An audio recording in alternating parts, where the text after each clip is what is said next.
sometimes you got to go through the dark to get through to the light, you know. So if you can make that journey with me, you know, this is where I'm at in my life. And, you know, this is the closest record to me that's really actually me too. You know what I'm saying? Like, this is it. Like, you know, from where I've been to where I'm at, you know, this is it. Hey, everyone. I bet you were surprised to see this show up on your feed. Those of you who kept subscribing to the podcast, I thank you. Welcome to episode 120 of the MC Lars Podcast. This is an interview with Detroit hip-hop legend Esham that I originally did with MC Snax for Hatchet Chat, but since I'm rebooting the Lars Podcast, I thought I'd use it as a way to reintroduce everyone to the show. I know it's been 871 days since I posted an episode. Of course, I've had a lot of content and I've been going hard on the Patreon. I've been playing shows. I've been doing grad school. I'm at Cal State University, Monterey Bay, getting my master's in instructional design. So I'm wrapping up my thesis. My son is now 3, and that's crazy, right? And life is good. We sat down with Esham to talk about Purgatory, his new record, and I was specifically interested in the Dante themes. I've always been a fan of Esham. So let's get into it. Originally from Hatchet Chat, this is MC Snax and my interview with Esham, right here on the MC Lars Podcast.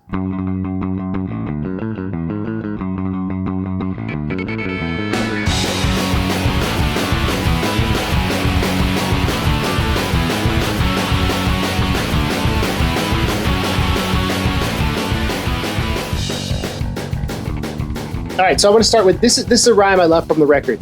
Catch me out in traffic, getting money is a habit. If I want it, then I grab it, getting carrots like a rabbit. That's from I Can't Believe.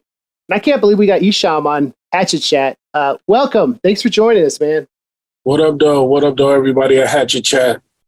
Yeah, that's off of one of the songs on Purgatory, which is called I Can't Believe, which it's just basically just the times we're living in. It's a lot of things going on that I really can't believe is going on, but they're actually happening. So I spoke about it on that song, I Can't Believe. And yeah, that line, that's a pretty clever line. I think a lot of people, they listen to my songs for a lot of different reasons, but definitely for the witty lyricism. So yeah, for sure. No doubt, man. And dude, this album is chock full of flavor like that. Of course, Purgatory, you know, you're fresh off the release of this dope album, just came out on July 7th. It was highly anticipated. We knew it was coming for a while. You dropped a teaser right before the gathering on July 4th. And then boom, July 7th, we finally had it. Lars and I have been, haven't stopped talking about it. It's so dope. There's a lot to dive into, and Lars has a lot of literature knowledge. So he's going to be asking you a lot about its connection to like Dante's Inferno and stuff. But man, just first of all, congrats on the dope release, man. It's so fresh. Thank you, guys. So Esham, how's the response been? Like, cause you're very prolific. Do you feel like the fans are feeling the record and you gotten a good response so far? I mean, absolutely. I mean, it's been a really cool response from everybody. Actually, a lot of people are telling me that they're enjoying the record. You know, people are really just now getting it and taking time to digest actually what's actually going on with the record. And I think the content and just the overall presentation of it is taking people back to the old days when I used to release records like that. You've always had really cool concept records in the decades you've been doing this. And thinking about Dante's circle in the Inferno and the Divine Comedy, like Dante's poem focuses a lot on themes of sin, redemption, justice, the consequence of our actions, and redemption, which is like a really interesting theme through a lot of your music. And I love the 5 tracks, the Circle of Proud, Circle of Wraith, Circle of Avarice, and Circle of Gluttony and Circle of Sloth. You kind of are like directly referencing Dante. And I was just wondering, like, yeah, man, like what gave you the idea for this record and having the circle theme throughout Purgatory? My music has always focused around religion and religious themes, since I started. I believe that's what separates me from a lot of other artists that do this kind of music, Um, absolutely, Dante's Inferno. Absolutely, the Seven Circles of Purgatory, and where all that actually comes from. Because when I do make a record, I want people to think about, certain things. Basically, the consequences of your actions. So there were seven. Two of them. I'm not gonna say they didn't make the cut, but the other two were. They were just like they were on fire. So maybe you might hear them, later on down the line. But like I say, I've always focused my albums around religious themes in one way or the other, and that's what separates me from a lot of other artists that do the wicked shit. The wicked shit is a lot of people think it's a sound, but it's not necessarily a sound. It's a feeling. It's a bunch of feelings actually. So that's why I talk about religion, and I want people to just think about a lot of things. Even myself in that regards of purgatory. Esham, do you personally, believe that there's like a God and an afterlife, or is it up to interpretation? Or like, do you have a clear view on your perspective on that? Well, I mean, I do know, there is a connection to the oneness, and I guess everybody's journey is to try to get as close as possible to that, I can't reveal any secrets or anything like that because it took me years to study these things. But, I just lead by example and lead in a positive way. So, whatever way you gotta go to get to that oneness, may you connect with it. But I do believe, there is something.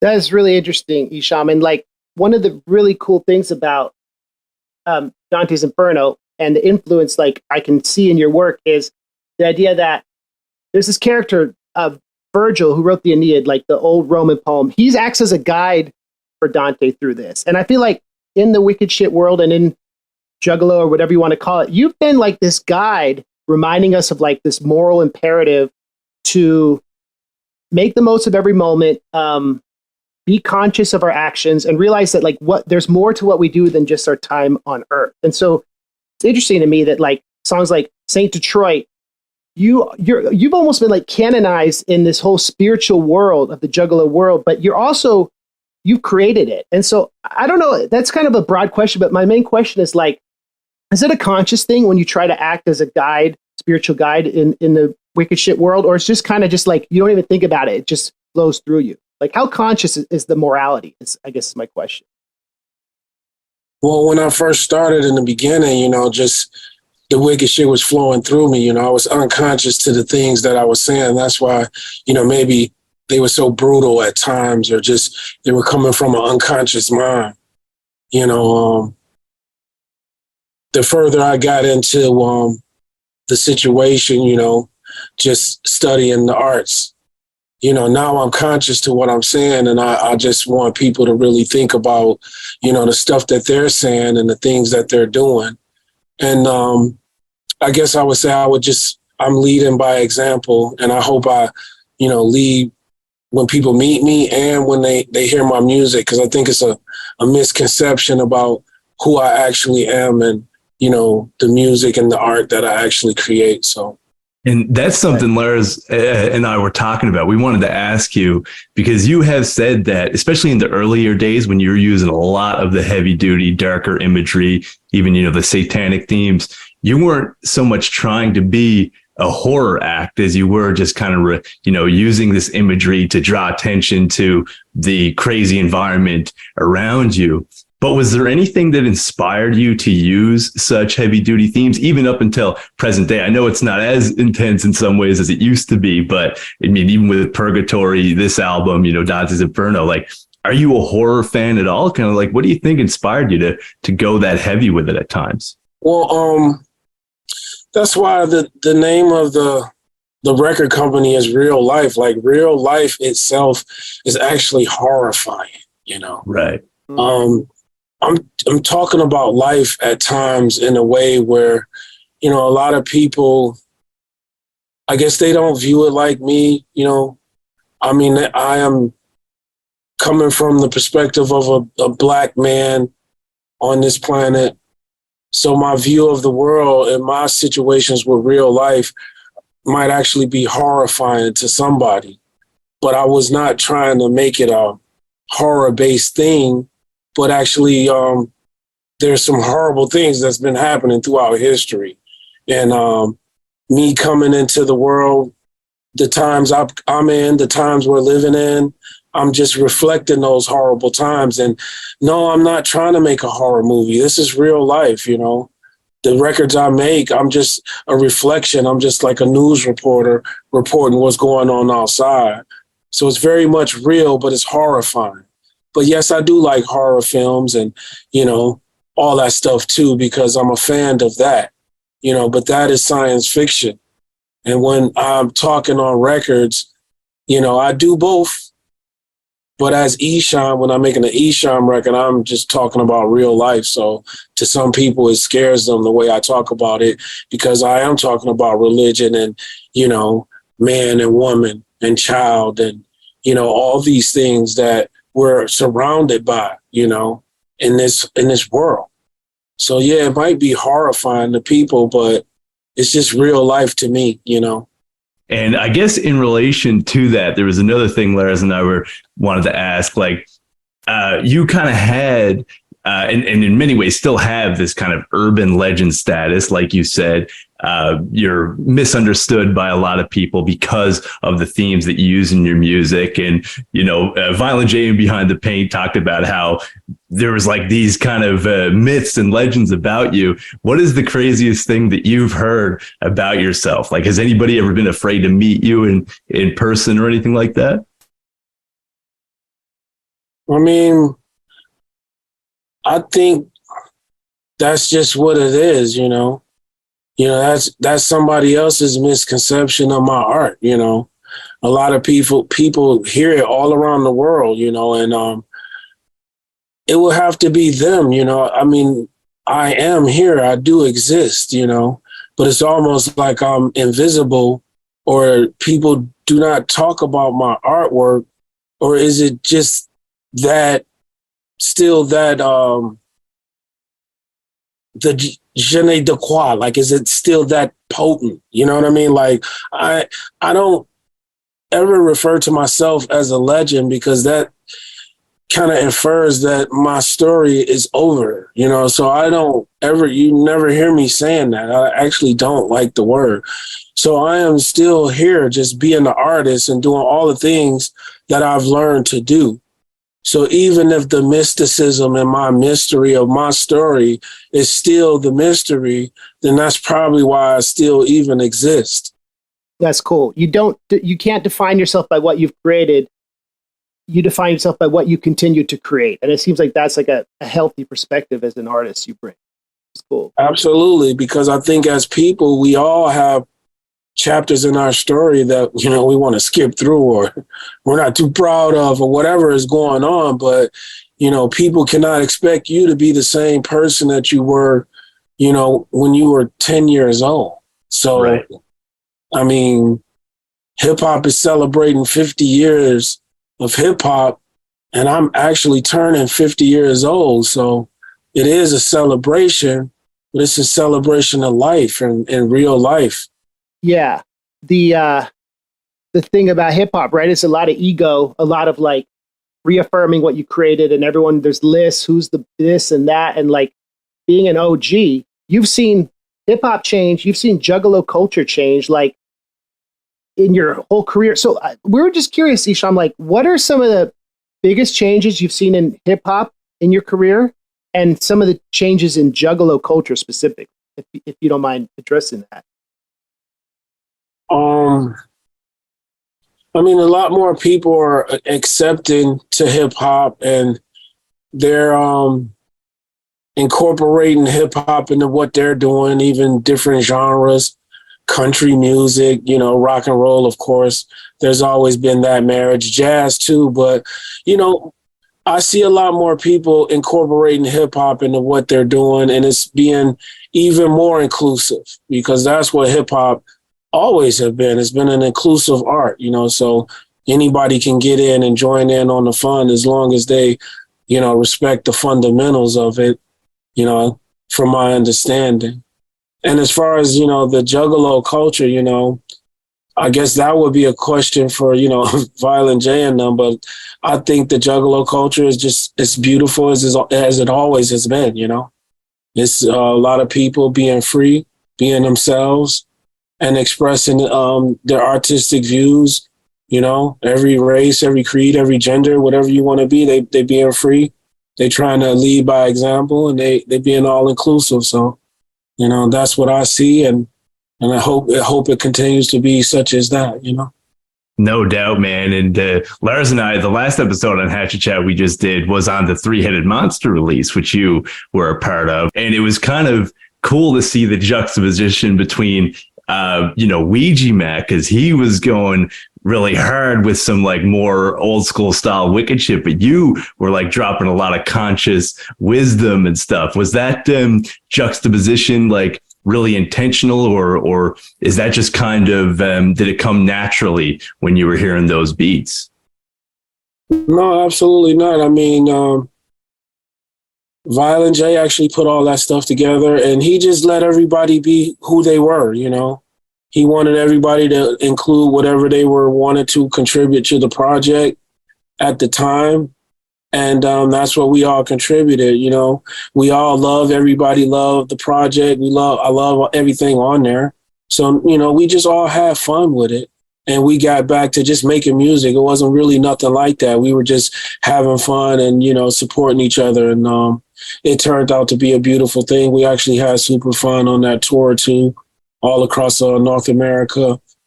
The people were really receptive. Everybody just was having fun. And it felt like, the old days, OTB, we got that old thing back. It just felt really good to be out there. And, maybe there'll be more of that in the future. Who knows? Anything is possible. Do you feel like, and if you could speak on this, we'll get any more supervillains? Or is that secret?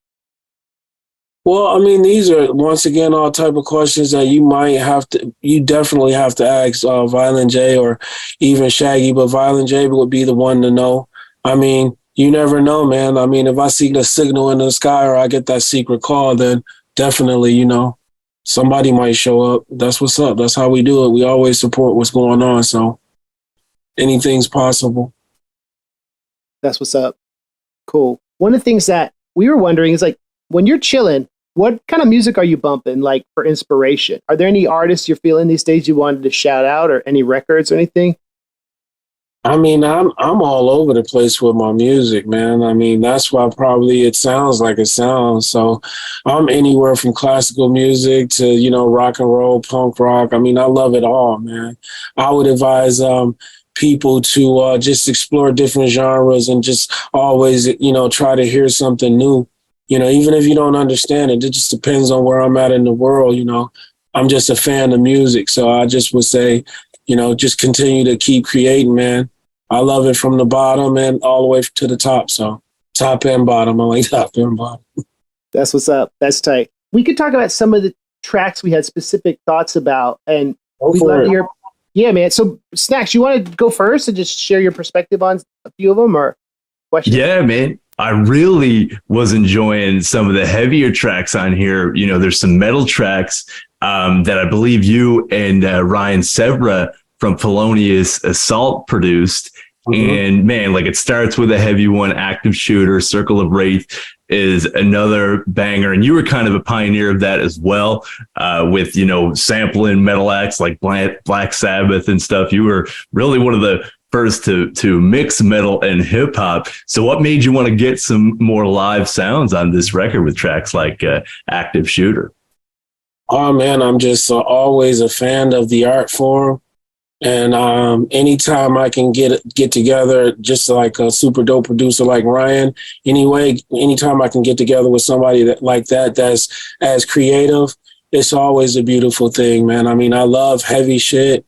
And Active Shooter actually, unfortunately was inspired by some real life events. It was about that school shooting down there in Texas, And unfortunately, all that stuff happened. But, that was my version of it. You know what I'm saying? But that's kind of like how I get inspired to make music. And once again, even when I'm hearing a heavy track like the one Ryan produced, then it's just something that happens to me where I go into a mode and it just happens kind of instantly. So, yeah, I love those tracks, man. And I love heavy music. I love artists like, the Melvins and fucking Nirvana and all that stuff and all the old school classics, man. Big fan of stuff like that, like Santana and just anybody who really has a love for music. I'm a fan of it, but I'm a real big fan of heavy metal and punk rock as well as hip hop. So yeah, that's why I did it like that. All right, man.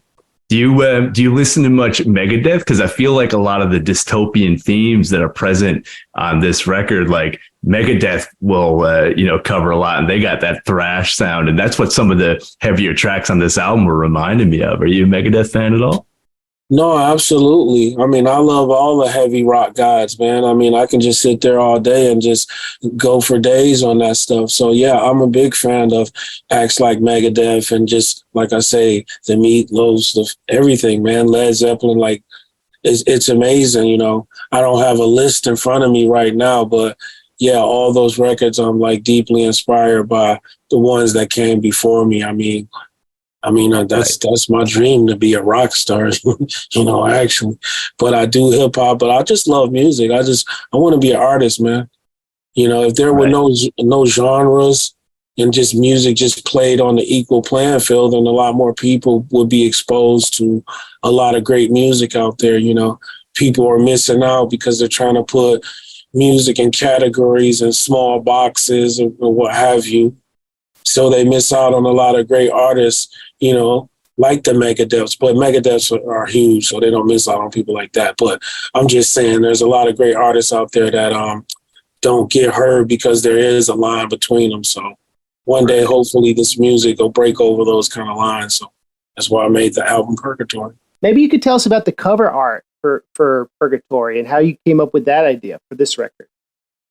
Well, that's actually done by an in-house artist that we have. Moonshine did all the cover art. She's a wonderful designer. I mean, she's actually the best, one of the best in the world. Like, yeah, I can go on for days about that, but it is wrapped up in the 7 circles of Purgatory and the whole Dante's Inferno and everything about that. So I did want people to just kind of like, even if they didn't know anything about Purgatory and what it was, to kind of like be like, why did he make this album? And maybe they might, just find something positive out of it or go somewhere else. You know what I'm saying, though? So that's kind of like why I made that. I want people to think about the things that they're doing and to the levels and the degrees that they're doing them, So, yeah, that's why I kind of made Purgatory. The artwork looks like that because it is all those things, I think life is like that in ways. And that's why I want people to stay focused on the art. I don't really have a need to put my own face on there or anything like that.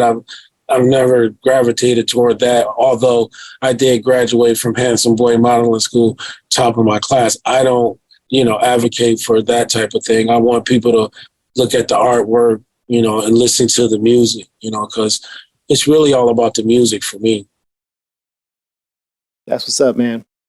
That's cool. Saint Detroit, that to me is a standout track, and we referenced it earlier. And I love the Star Wars references and talking about flying into Detroit on the red eye, and like it's just a great imagery on that song. I was wondering if you'd be down to talk about just the idea behind that track.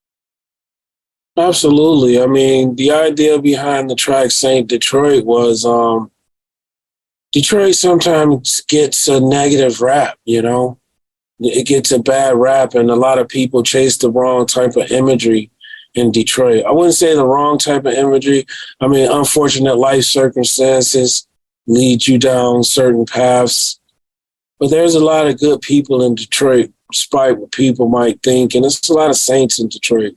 And I think there's a lot of people that help people in Detroit, and it's just turning into a beautiful city, And I just don't want people to focus too much on negative imagery. And when I talk about Detroit, I just want to big it up, and I just want to say it's just a golden place, with golden people. And St. Detroit could be anybody.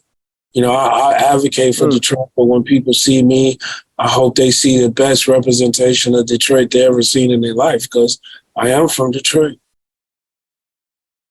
Yeah, and it seemed like you were drawing some parallels, and correct me if I'm wrong about this, but like actually to the city of Detroit, to Purgatory itself, almost like Detroit is in this, maybe in the eyes of people because of those misconceptions, maybe people in Detroit feel like it's in this stagnant state, not getting the love it deserves. Am I wrong that you were kind of drawing a parallel between the two in that way as well? I've always wanted, people to look at the beauty of what Detroit is. And, they're looking at it now for sure. But there is a lot of great talent in Detroit. It's just, it has to come through, in a positive way for people to really understand what's going on there. So, hopefully, like I said, I can lead by example. You know what I'm saying? I know my artwork hasn't always been, in the greatest positive light. I had to, sometimes you got to go through the dark to get through to the light, so if you can make that journey with me, this is where I'm at in my life. And, this is the closest record to me that's really actually me too. You know what I'm saying? Like, this is it. Like, from where I've been to where I'm at, this is it. And everything that Purgatory represents, like, let's just say if you did die, and you were stuck in this waiting room, and the only way you can get out is for somebody that's alive to actually say something nice or say a prayer for you to get you out of there, even if you didn't believe in heaven or hell, And that was like a way to get anybody out of there. If you thought about your loved ones or whoever, that passed on from this life, all you got to do to get them out of that state, one person, is say a prayer for them. And that's just powerful to me. If one person prayed for you, you know what I'm saying? So, Purgatory. Right. And that's like a thing that is in the Catholic religion, like pretty heavy, the praying for the dead, that a lot of like the more Protestants, stay away from. But you're right. There is something so powerful in that ability to be able to still advocate for the dead and then have them pray for you when they're redeemed. Absolutely. So I think you did a really dope job playing with that imagery. Well, there it is. Good, sir. That's what's up, man. That's this energy from that there's hope. In Purgatory, Absolutely. There's hope. And I think that is something, your career has shown that.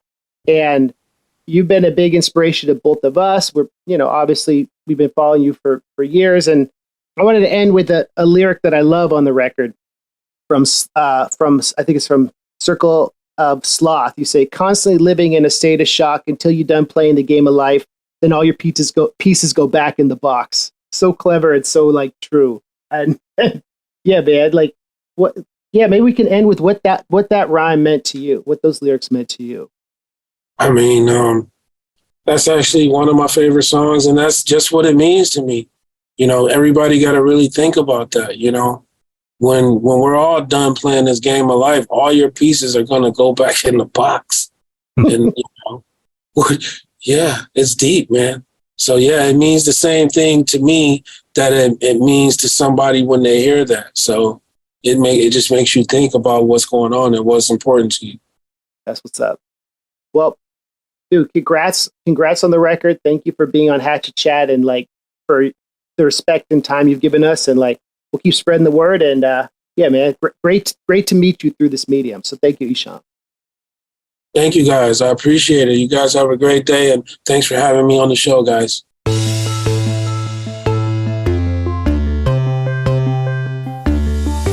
It was 1999, young Lars stood in line to see the Phantom Menace with my friends one more time. Had already seen it twice, it only had one vice. Jar Jar hate was rampant and they weren't very nice. But the Gungan was more than a comic sidekick, honest. Saved by Qui-Gon Jinn and he showed a lot of promise. When he set Kenobi free, they went to Tatooine. Made friends with Anakin, an epic hero in that scene. When he led the Gungan army into battle, all I'm saying, Jar Jar saved the day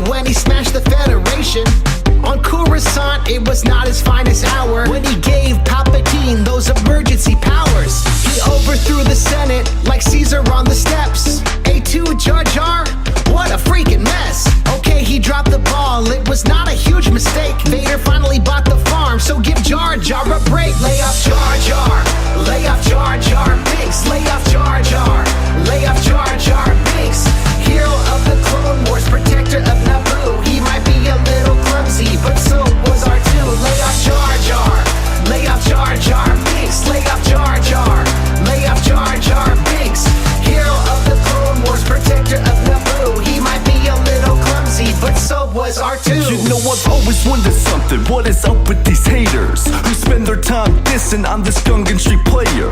I mean, I know he had like 20 minutes or more of screen time, but you cannot deny he's part of the lore. And I really hope you homies do not mind it or care if I say that you're just jealous cause you know that his ears are fly.